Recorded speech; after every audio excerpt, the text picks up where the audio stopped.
What's this? Boa tarde, malta. We're back for another episode. What's good, my peeps? What's good? This time, so my brother L, he's busy on his own ventures today. You know how it be. We're with another brother, my brother in blood, Rafa Oxyretronav. I wanted to start with a little forward. I wanted to describe this nigga. I don't even know how to describe this nigga. Just legit, if you ask me to describe him, you ask me to describe L, you ask me to describe Ellie, you'll be getting abstract concepts for days, you know. I'm not gonna be able to put this shit into words. Just one of the most interesting people I know. And yeah, we're just gonna have a chat. And you know, we could talk about a lot of things. We could talk about a lot of things, but you know, first off, let me just say this. Shout out Mike. Shout out Earl. Shout out Surf Gang. Shout out 10K. Just fed my family. We were starving. You know, anorexic, bones and all. Shout out Anisha Kim. Shout out Anisha, man. Shout out what? Anisha. Shout out Neonte. Shout out What? Neonte. Shout out Jadacy. Shout out Fucking Jadacy. Man. All them niggas, man. 10K love the y'all. Fam. Love y'all. 10K's the fam. So yeah, they put out an album, Pompeii Utility. Tap in if you haven't heard it. What was playing at the start was Quick on Earl's side. So it's a double album. Pompeii is Mike's album. Utility is Earl's album. First, let me ask you something. So you be on Twitter. I be kind of disconnected. But I know of this. So when they announced the album, you know, my closest friends, like almost all of them, like really fuck with Earl and Mike, right? So the first one to holler at me was Ayish, cause he knows like Earl is really might go like that. He's like, yo, did you see this? And I already saw it, yeah. And he's also spazzing out because Earl is also his goal and Mike. But then the actual announcement, produced by Surf Gang, and Ozir starts tripping a little bit, you know. And I'm there on the show. I'm like, yo, chill. This is gonna be real fire. No, but I did get what he felt at that moment. But at the same time, it was just, you know, an emotional response, right? You know, sometimes you just have to have the homie in your corner reminding you that, like, you know, already has an album with with the Alchemist. Plus, being on countless tracks produced by him on his EPs, on like Boldy James records, whatever. Mike already has an album produced by the Alchemist with Wiki, also amazing. Also on tracks on Alchemist EPs and shit, right? Here's the thing. I really love pinball and pinball 2, right? And to me, that just shows the one thing about Earl and Mike, what I love about them is just not just them as rappers, but them as artists and as people. You feel me? So I'm gonna be real. It's a lot of things that they opened my eyes to, right? If I started listening to like abstract drumless hip hop, you know, it was cause Earl introduced me to that shit, you know? And he did it in a way that my brain could perceive to then I get to other rappers and oh okay. Cause this what happened. Like you saw me, you came in and I have 454 because I was showing Noon that like when I first heard of 454, like I wasn't really getting what it was about, right? Fast forward to now, I listen to this album, I'm like, okay. And I go back to 454, I'm like, yo, this shit is insanely fire. Like, insanely. Like, I'm talking about, like, real deal fire, you feel me? But that was just really early in Mike opening my eyes to something that maybe I wasn't able to. It happens. Sometimes your homies have to show you something in a certain way so that you then can understand the appeal. Your brain can perceive that and you can like it. It's not that you didn't like it before, just wasn't hitting the way it's supposed to, right?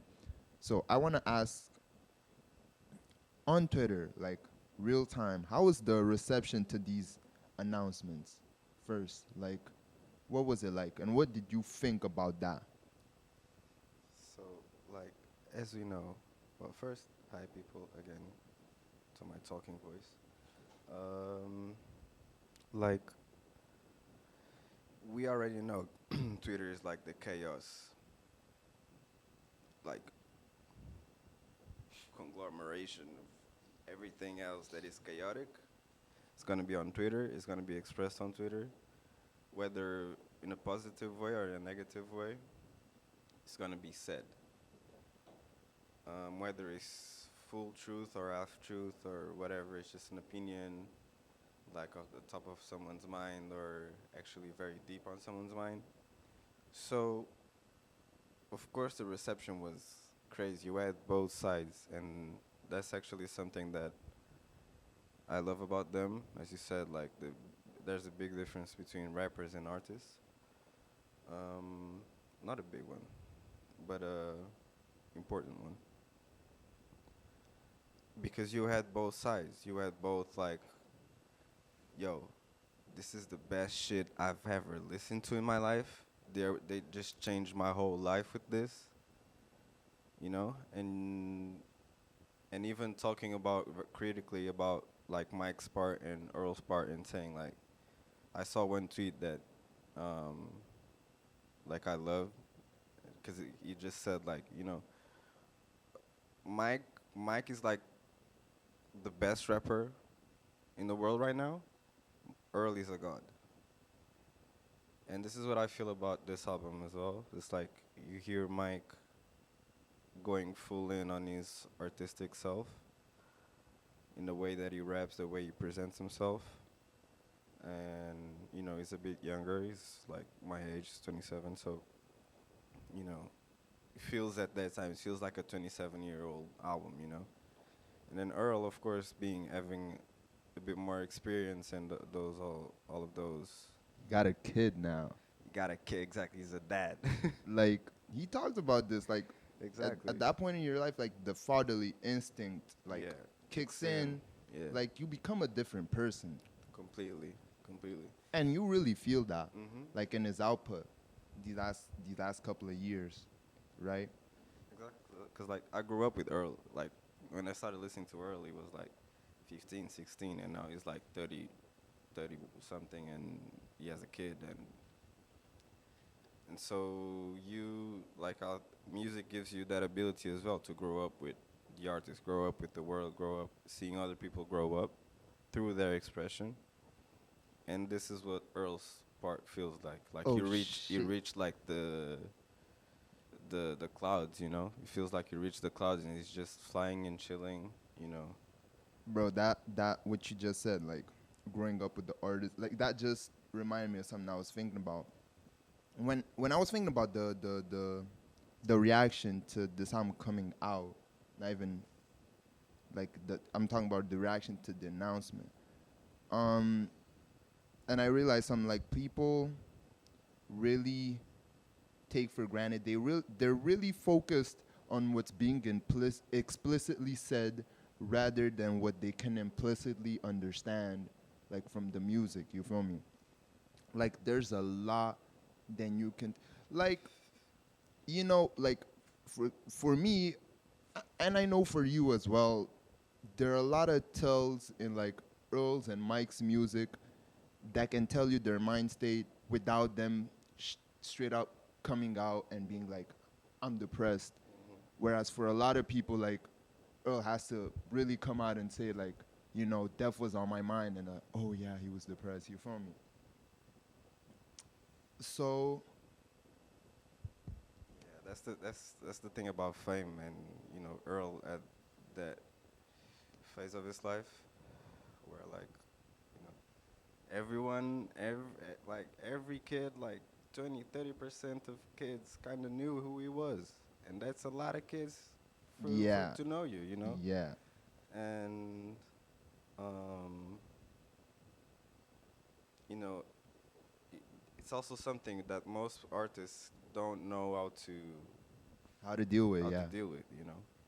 Most artists you see, like, they grow up in a certain like demographic, or like with a specific fan base, and then they're stuck to that forever. And Earl is an amazing person, an amazing artist, because he's able to talk about it, he's able to express it, say what he feels, and accept it. Accept that his face. He says something about this in some interview recently. That is like, he goes on Instagram and his face is everywhere. yeah. He His said face he is turned it. He yeah. turned off. Like you go all the way to the right in your profile. It shows the post that you're tagged on.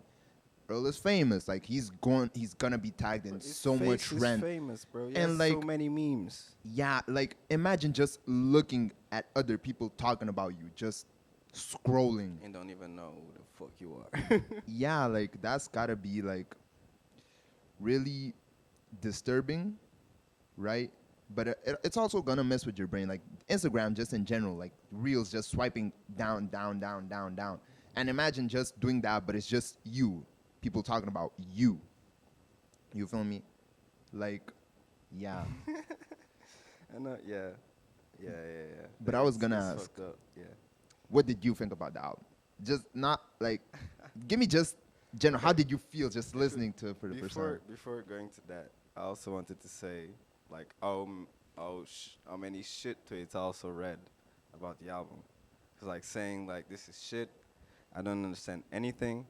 Like, I thought they were, Mike and Earl, one of the best rappers, and then they put this out, and it's this. What the fuck? Blah, blah, blah. And they already knew that. They already knew that. They said it when they announced it. Like Bro, a lot of fans are gonna be like, this gonna be their weakest shit. that's the thing. So eventually I would have to talk about it, right? So Mike came to Lisbon like last year, and we met, and yeah, we just chilled for a couple of days, and yeah, I didn't want to ask him about any of that shit, oh, when are you going to release an album, or what's going on? It's just leave the conversation to go naturally. But eventually, like, we were having some conversation about music and dropping shit and blah blah blah blah. And the conversation was going to that point, and he just says, like, out of nowhere, "Yo, like, yeah, me and Earl are dropping an album." And I was like, "Oh shit." You had to keep this a secret from me, Yeah, yeah. I was cause gonna like, say for everyone, but it's from you, especially from me. from you and Isaiah and everyone. It's like, cause I was like, damn, it was exactly the question that I had in the top of my mind. It was like, yo, bro, come on, you've made music with everyone. I wanna ask a question. Was it better for you to have known that, or would you rather not have known that?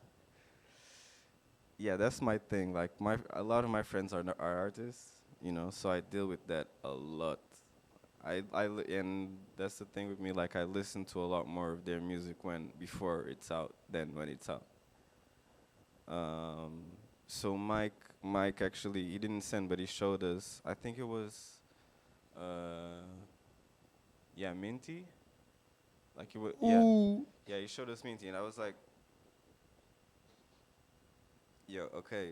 Because before that, we had the conversation of like, exactly, we were having like all of that, Alchemist, like, just the way you express yourself and how you have to express yourself, like, as an artist. For It's not even for people to think that it's good or bad or whatever, but it's just internally with yourself. And we were talking about trap music and all that shit, and yeah, he was like, yeah, out of nowhere, yeah, me and Earl are dropping an album like all produced by Surf Gang, and I was like, oh shit, like he answered so many questions in just with that phrase, um, and I was shook. I was shook. I was like, and that's one of the reasons why I was like, I was not expecting this. Of course, I was expecting for them to drop something at some time in the future, but a joint album, all produced by Surf Gang, I think it's like it was the necessary step for the culture, for themselves, and for society. And I think that's the lever that they're playing. They're not playing like with just uh, They're not playing fair. They're yeah. not playing fair this year. They're not playing. Yeah. They And, never and that they never announcement, are. They never played. Jude, Like that's why that's the difference between being an artist and being a rapper. It's like rappers, yeah, they rap, they do whatever, like they rap on that rhythm, they have that flow and they stick to it, but these niggas are different. this nigga said, you don't like that, you don't like this, hey, you don't like my flow, try this one. Took a tea break for 10 months. Then, bro, that flow is fuck. What? I'm gonna get back to that. I'm gonna get back to that. I wanted to say, yeah, when they announced it, for me personally, I was like around that time just listening to a lot of shit produced by Evil Gianni. That track with ASAP Rocky and Playboy Cardi Yeah. with the if sample, doom doom doom doom doom. The Hillbillies, just mash shit produced by Evil Gianni. So this came out, and also uh, Pinball and Pinball 2, like On God, like Jumanji. I I've been telling this to the homie, like I really fuck with Mike when he's on Tony's beats, and when Yonte gets on the track, bro. So yeah, that announcement came out, and I was hooked from day one. Then they released the singles. They released Minty and Nerf, and the homie Ozeish, he was kind of like that's when he really turned around on it. He listened to it. He was like, "Nah, this is insanely fire." How about I surprise the dancer with a link? And were you not against it? Take your talents off the LinkedIn. And then Earl on Earth, just this mellow dark beat and just hits you with the I don't want to be face of the league. Feel like it's bigger than me. Just the bars on this, like, just crazy. Oh, he had another one that I heard, like I didn't hear, but I was listening to yesterday, and he said something like I'm a franchise player and talking about practice. Yeah, I'm a franchise player talking about practice. Like, and again, of course, like we ballers, we basketball niggas, so it's like you have to go deep, and it's not just like about ball knowledge. It's about, again, like as I was saying, it's like society. It's like anthropology. These niggas are like, they're thinkers. They they they're not just, and they're not thinkers. They're also doers. They're shaping culture. And that's the thing. Like when I heard the album, of course, like I was with Isaiah until the moment he told me it's gonna be a joint album with Surf Gang. Cause of course I would love to hear like Mike and Earl like on some Alchemist beat like over and over again, like over and over again. Fun fact: my most listened to track on Apple Music all time is Century, and it's not even doing it justice because I listened to the track on the album a lot, but also listened to it on the single, and I don't know if that counts it jointly. But also I had Spotify for the longest. Also, me watching the video on YouTube, like Earl and Mike together. Like my favorite track on the album is them together. It's on Kirkland. Yeah, that's my favorite track. By the way, spoiled it for you. What did I want to ask? I wanted to ask. First of all, what's your favorite track? What would you say that is your Favorite favorite track? track with Tanisha. The for Not for not for Tito. two. Yeah, bro. Okay. That's my favorite track for sure. Like Um, Mike's album really just starts out in a bang, just and it's banger after banger. Like you have it starts with the fall, then my mhm. worst, then the bid with the beat change.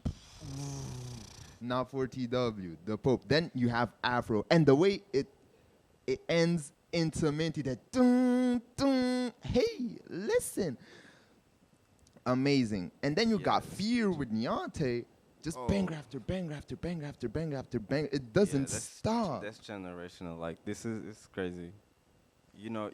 Like yeah, it's crazy to be alive and to listen to what you know that it's a generational album. I didn't want to go there. I didn't want to go there. What's your favorite track? Oh yeah, already said. Kirkland, yeah. But I didn't want to go there. But, you know, I just fucking realized this album to me is a bit like a Aquemini. I'm not just saying that, okay, Outcast, but like, as I But said, it it like is. banger after banger after It banger. That's is. how Aquemini starts off for It is. me. This shit is Like, cyclical, bro. Return of the G Yeah. to like, I don't remember the names of the tracks, but all the way until the art of storytelling. Not that the rest isn't amazing, but like it's just banger after banger after banger after banger. I would just play that on repeat. It's so fucking groovy. The raps are amazing. Yeah. You feel me? And it's the same thing I feel right here. Mhm. Mhm. Yeah. It's the same, and that's the thing. Like it's cyclical, and it's great to just to enjoy this, to be able to enjoy this. Cause like even honestly, this is weird to say, but I was thinking also like I think my favorite thing about the album are the features. Mm. Mm. Are the features because it's like they make this project into an album, you know, For and real. like a an album like a capital Yeah. For real. album. Because it's like also with like Earl and Mike albums, you know, more with Earls than with Mikes, but sometimes they'll be kind of short. You feel me? This one is long. It's like an hour, Mm-hmm. right? It's long, so it really Yeah, has because also that is different from the types of albums that they've been dropping. exactly. And it's like every feature like breathes new life into the album because Mm-hmm. it's long enough for you to sit with it with the sound, Yeah. and the features just give you another perspective. Whereas like in their shorter albums, you would have a lot of variation. Like Mhm. for example, like on Feet of Clay, Yeah, you yeah, feel yeah, me? Like exactly. just varied sounds. Mm-hmm. But this one, it really lets the sound sit with you, Mm-hmm. and then it brings in the feature to give you another perspective on that sound. Yeah. Just really, this album is great, y'all. If y'all not haven't, if y'all haven't tapped in, tap in, please, please, for the love of This God. is the shit. This is the fucking shit. Earl is really writing on this. Like, it got to a point where I was like really listening No, to it. like I I'm was like, actually pissed at Ozayas because he said that what's the Earl, the Earth, yeah, Earth. yeah, And he said it was shit, bro. I think that's my second favorite track on the album. That, bro, his flow on that, his like, flow is what? And I think it's one of those as well that you have to listen to it over and over again. It just keeps getting Yeah. better. It just keeps getting better. Yeah. What's the one where he's like, it is on Kirkland, right? Where he's like, I break the stone like a river. That was just, it really, because then he changes the flows. That's the one where it goes, don't like this flow, try this one. Then he just kind of rapid fires, right? Mm-hmm. But that start hooked me. Cause like, you know, niggas will flex about, you know, some type of power, you know, or they got money, or they got this, or they got that. And it's like they would tell you, like, I break the stone like Hercules or some shit, you know? Nah. They just have the, Bro. the power to break that shit Earl is instantly. a And they're monk. like, no, Earl is a monk, bro. exactly. He's a Taoist. He's not gonna attack you with like a punch. He's gonna defend himself into you attacking yourself. Shoot. You know? And that's a different type of motion. That's a different type of motion. Different type of rapping of existence. Like it's and that's why like again he's my like my favorite artist I've always said, and I think he keeps that position still, is Kanye. Let's not get into that. But the second, like I'm loving like it's one of my favorite experiences in life is like hear her like grow up into this version of himself. Cause like we're really listening to classics in the making, you know. I was gonna say this, like just his rapping. It really got to a point. I was just listening to that and really made me think of like Doom. It really, I was talking to Azir just the day. Yes, we're always talking to Azir. We're always talking to El. We're always talking to Luis. That's just that's the family, y'all. So yeah, I was talking to him, and I just felt the need. I was like, yo, this reminds me of like something like Curls on like Mad Villainy. Like, first of all, the beat is amazing. Like, Madlib's insane. Let's not even get into that. Doom just starts off with like, villain get the money like curls. They just trying to get a nut like squirrels in this mad world. Land of milk and honey with the swirls where reckless naked girl get necklaces of pearls. Compliments of the crown of the town jeweler. Just first of all, the rhyming, the alliteration, the consonants, the double entendres, like trying to get a nut like squirrels. Like, I'm sorry, I'm gonna get a bit gross. That's just a bit of, but like he's parading as a villain. That's his old. That's his old shtick. You know, it's a character, right? Trying to get a nut like squirrels. Like, you know what nutting is, right? Okay. Land of milk and honey with the swirls, which I found out is a biblical reference. Well, land of milk and honey is a prosperous land. You feel me? Land of milk and honey with the swirls, also because when you put the honey in the milk, it's gonna swirl because it's viscous. Land of milk and honey with the swirls, where reckless naked girls get necklaces of pearls. So a pearl necklace, a pearl necklace. I didn't want to have to describe this. You've been warned. Warned. So when you're having intercourse with someone and if you ejaculate across their chest, you give them a pearl necklace. So, and then he says, courtesy of the town jeweler, referring to himself. Again, playing the villain here, guys. But like just, yeah, that to me is an example of, that's just one of the, I don't think it's one of the more popular tracks off that album, right? But he's just really, like, I don't even know. Is this Shakespearean? Yes, it is. And wait, and that's I was gonna say like that's kind of the beauty of art and like how simple it is. I was gonna say easy, but it's not easy, but it's Not simple. easy at all. But it's simple, which is you like embody another character, and like we're a different character every day. The moment we wake up, every moment, every decision that we have to make, we change, we embody a different self in order to get whatever we want.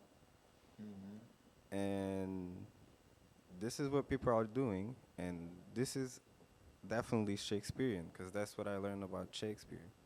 Like he basically he made the English language like into what it is Yeah. nowadays. Yeah. Before that, from what I feel like it was just like another language. Like yeah, some people spoke it like geographically, but then it came Shakespeare, and he basically invented. I like to say like invented. Of course, it was not him, but he reshaped like drama and storytelling. He basically invented storytelling. Rap the in way- general is very much like that. That's like, that's what I'm saying. It's a lot of words There that was not just, gonna be any rap music without Shakespeare. yeah. You know. It's a lot of words And that, for example, like Homer, Homer as in the writer of the Odyssey and the Iliad. I mean, they're attributed and whatever. Let's not get pedantic. Oh, and it was also after he died. He only got famous as fuck after he died. Oh yeah, yeah, Shakespeare. yeah, yeah, yeah, yeah. So A it's lot of another- it's a lot of another artists only Jesus. get. It's the Jesus story. The Jesus lore. Yeah, It's Jules. like you work with the poor. You used to work with the poor. You know, the theater scenes like back then it was just for the poorest. And then he got famous because of him. Like a lot of people started tuning in because they were listening to stories that they never felt before. Because his plan, like the thing that he used to say, was like you. It's like the best thing about like art. It's like you feeling like you're at a cliff. You're feeling like you're about to fall off a cliff. And how can you do that through a story? You know, feeling like if you just you know release yourself from holding, you're gonna die. So you Yeah. put all yourself on that. You hold yourself with all of your force and the tip of your fingers on that thought of something else, and that's magic. And coming back to yeah. So you were gonna say something? No, I was gonna bring us back to, like you said, the beauty of art is create these personas, these characters that we embody. You know, that's the thing. That's just people living in a society in general, and the ones that really make it are the ones that realize that, like, you know, I already put up, Shit is a show. yeah, This I shit is a already show. put on a character like every day. What if I put on the character that I want to, and not the ones that people are expecting? You feel me? Yeah. I'm gonna give you Yes. an example. Mhm. Kobe Bryant. You're gonna know this, of course. Kobe Bryant, the Black Mamba. You feel me? In a time of mental turmoil for him, you know, he couldn't really play basketball to his standards, right? He invents this character where, like, yo, my whole point is to play basketball. Mhm. And then boom, you feel me? That made him Exactly. play basketball better. Exactly. Exactly. You feel me? Mhm. MF Doom, I don't know about him without the mask. Probably, like, he used to be in a group with his brother. His brother died. You know, that probably affected him in some sense. And he had to put on the mask and be MF Doom. That's where all the raps come about. That's where all the beats come about. You feel me? Mhm. And then he also puts on other masks. Another day he's Victor Vaughn. Another day he's King Ghidorah. And it just takes him to different places of his art, like what he's trying to do. That's fucking Shakespeare, bro. I swear. And, like, I was saying, like, rap is very Shakespearean in a sense. I was saying about Homer, like, a lot of the difficulty in trying to translate, well, anything, right? Especially from olden times, is, not knowing the context of the civilization, like how they lived. You might know how they lived. You can reconstruct that. That's history. But, like, actually understanding it, so you can actually understand the words that they're saying, what it actually means, not just the translation that you have. It's overstanding, understanding, and overstanding. Exactly. That's why it's hard Essentially. to translate the Iliad and the Odyssey Mhm. into English. You'll see different translations by different people, and some words will take on different meanings. There's one, but I don't actually remember. Right. And the point where I was trying to get to this is, these writers, these great ones, you know, they will just straight up invent words so they can ascribe meaning to something that they weren't able to give meaning to with the words they already had. And rap isn't like that in the sense that it's gonna be inventing new words just on the spot, but it'll breathe new words into existence. You know, if some culture says whatever, let me just say, for example, dead ass, right? But that ass wasn't really a rap thing; it was more a Twitter thing. I can't think of a word that was made really popular by rap music, but there are various Well, ones. everything's even starts a bit before music, right? It's a culture thing. No, Like if exactly. some nigga like just says that once, and people are like, oh shit. But yeah, Then sometimes, a like, second person starts saying, and then someone puts in a rap song, and then Exactly. Now everybody knows it. Everybody starts saying it the same way that Shakespeare would write his plays. Exactly. Make up this character, say this thing in that specific way, and people are like, "Oh shit, that's so relatable. And then Let it me, just let me do that." bleeds into what English becomes. Exactly. You feel me? So yeah, my goodness. Shout out Earl. Shout out MF Doom. Amazing writers. Shout out Not just Shakespeare. rappers. Writers. Shout out Shakespeare. Shout out Shakespeare. Ooh, we have 10 minutes left. If I, I'm gonna be honest. I thought it was like 55 because I wanted to end this off with like a song, just to talk about a song, but we still have some time. Um, there was something I was thinking about this morning, because I mentioned we're listening to classics in the making, and I really felt like that ever since, specifically Vardir, because I listened to it so much. I was like, yo, my kids are gonna be listening to this in the car, like. It's, it just is what it is. The same way my dad would play, Pink Floyd, Genesis. I'm Yeah. gonna be playing this shit for my kids, Yep. and it really brought me back to the discourse on music. That's why I asked that shit about Twitter, right? The discourse on, classic albums or whatever. A lot of it feels disingenuous. Sometimes you ask yourself if the people talking about the music really, because you have to think of it like this: the internet, and also J. Cole said something similar about like streaming. First, the internet just the ability for you to talk about things whenever you want, wherever you want, for everyone to see. Second, streaming, like just having access to all this music, like you'll be talking about some shit just because people are talking about it, not necessarily because you like it or care about it. You feel me? Because, like, what is a classic album? I don't like using that word just because I don't like the way people use it. The same way I don't like how people use the numerical scale just to appoint an arbitrary number to how they feel about an album. You feel me? Why not just, a color? You feel me? Why not some scenery? Why not just a word that you made up? You feel me? Why do you need the numerical scale? Oh, because it's a widely used system. Other people are gonna use it. Now you can compare. Now you can have discussions about that number, Yeah. and not even the art in itself, which you're talking about. You feel me? You're not going to want to actually sit with how you feel about it. Like how it actually makes you feel, and what words you can use to describe that. You're just gonna listen to it like, I like it in this scale, right? I don't really like that. You feel me? It really robs people of interesting conversations. For example, I don't. I hate rankings.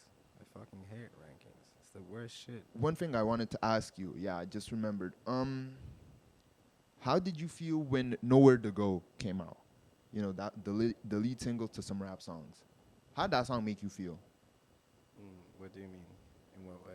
To me, it was like this. Like the beat, which I'm going to show you the sample breakdown later. Ozej was fucking like, what is this? Okay, nowhere to go. He's like, what is this? Yeah. What was I gonna say? That that beat is so. Like, here's the thing. I feel like most people, it probably wasn't the case, but a lot of people were weirded out by whatever was going on, especially in that beat. To me, it just felt, yo, it really didn't feel depressing at all, you know? But then to listen to what he was talking about, you know, the tone in which he talks about it, because he's actually saying in the song how depressed he was, how, what do you say? Just straight up says, spent most of my life depressed. Only thing on my mind was death. And you feel me? Bro, that's the most beautiful shit I've ever heard. Exactly, That's the exactly. thing, bro. Cause I think that, like, to me, it was very normal, and that's the thing about growing up with an artist. Like, I think this shit that he used to say before was a lot worse and a lot more, Exactly, like, so much exactly. more depressing. And that's the thing about, like, it's not new fans, but people that didn't grow up with an artist and just tap in a at a later stage, it takes that time to understand because we World was also the same. Maybe the first song was not so depressive, but it was like he was saying some weird shit, and then you find out a song that is even worse, and you're like, oh shit, oh so this is what it's about. And then so when some rap songs came out, even when like I felt that a bit more when Feet of Clay came out, Yeah, because yeah, that that also made me very happy because it showed me his honesty and where he was.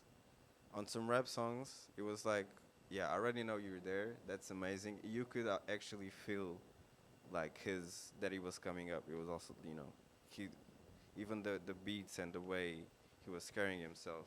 exactly. It was just it's almost he was talking back to it, knowing that he's gonna leave that behind. Yeah. And yeah, just fucking, bro. Some rap songs is fucking crazy. Some rap songs, But also his classic. whole discography, Bro, like just from even shout out Slight Tendencies. Shout out of Slight course, Tendencies. That of nigga said, course. I'm the bestest. On a bad day, I spit as bestest. Always. Shout out Doris. Shout out Earl, like the self-titled, then Doris. I don't like Sean Go Outside. Also one You of my don't like? favorite. Oh, Huh? I don't like Sean Go Oh, Outside. I was like, One of my favorite bars is the Raz trying to get the cheese. Wait, wait, what does he say? Says whatever rap like I'm missing. Whatever. He says, call me Lou if I'm on the track, nigga, skip to me. As in skip to my Lou. But yeah, shout out some rap songs, just the whole you feel me, just start to finish. It really makes you feel some type of cause yo, like something like Red Dreams, I remember a time where is it Red Dreams or Red Water? I think it's Red Water. Yeah. I said dreams because I was gonna say I remember a time where it would just ring while I was sleeping, right? That and just the short lines just repeated over and over. I can't really explain it to y'all. That's what I was talking about. Like you sit with something for so long, and at some point, it kind of, well, not really, but yeah, like kind of becomes the soundtrack of your life, especially if you're talking yeah. about one of your I was favorite gonna say that albums. it becomes you. Like Yeah, you become. And that's the thing. Another thing, like when you drop something, like that something like exists, and it has the ability to shape the world, I and doesn't even belong to you. That's crazy. I knew exactly what I was gonna say. That's exactly what I thought. It's just Like a shaper of the culture. You feel exactly. me? So drop your music. Drop your music. Let's I fucking all swear, drop our music. drop that music. Just drop it, cause you know, of course they were in a certain place to make that trap happen. That's why they're amazing.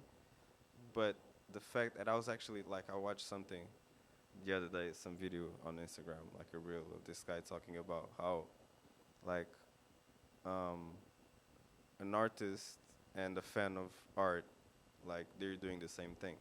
They're both artists. They just express it differently, I you swear. know. Yeah, But yeah. what they're doing is essentially the same thing, which is like either you're dancing on a disco or listening to some music, or making the music. You're both like acknowledging frequencies that exist in the world and tuning into them and like shape and um, yeah, be different characters, shape shift and for a moment, for a brief moment, go to a different universe different from ours that is based on ours. And yeah, like both the people that did the album and are the listeners and really listen and can make and create things out of a song are both an artist and they're both amazing, are equally as amazing. I think having good ears is also as necessary as having good fingers to play guitar. So yeah, shout out to all the fans For real, for real. of the That's what world. Earl said. He put out a tweet. I don't remember what he was saying, but he was just like, you know, he ended with like, whatever you might think or you might say Bro. if you listen to the album, thank you, I love you. Yeah. And he doubled down. He's like, no, but seriously, I love you for that. You feel me? And he's acknowledging that because, you know, you're putting out music only does anything if people are willing to listen to it. You know, whatever the reception may be. You know, the the the fans of the artist are just as important as the artist. You feel me? So like while y'all are busy deifying these artists and idolizing them, they're doing the same to y'all. You feel me? The ones that love you, but you have to be able to tell. But like just listen to the music. They'll Yeah, tell you in the exactly. music. You feel me? Exactly. So find the artists that love you, and love them back, and it's gonna be such a beautiful relationship. Hmm. You feel me? That's how it is with Earl's and Mike's Bro, music, that's the Neonte's, thing with Jada's. Mike, bro. He's my homie now. I don't know. I'm like, I always loved his music, but him being my homie now it's makes it like, bro, this my homie just dropped this shit. What the fuck? It's it has both are special. All of them are special. Like I love Mike either way, being a friend or not. It's just it's the thing that we are both important on a story. I swear. So So that's why I fuck with these niggas the most. yeah, shout out Earl, shout out Mike. Shout out 10K. We're gonna be listening to this all my Life. fucking life. Life. You feel me? For Not life. not album of the year, album of the life. Life. You feel me? We usually end the episodes off with like I don't know some motivational spiel. I feel like today Earl's got us. Just listen to this. Don't, don't worry. Don't worry. Don't worry. Don't worry. Don't worry. Don't worry. Don't worry. Don't worry. Don't worry. Don't worry. Don't worry. Please don't worry. Don't worry. Don't worry. Please don't worry.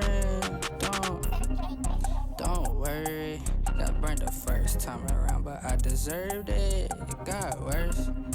I'm learning. I got sturdy. They tryna curse at me. It's not working. It don't serve me. Then I'm swerving it with cold turkey. It's not worth it. Stop hurting. I'm certain. So don't worry. Don't worry. Don't worry. Don't worry no more. Don't worry. Don't worry. Don't worry no more. Don't worry. Don't worry. Don't worry. Don't worry. Don't worry. Don't worry. Ultrapassar as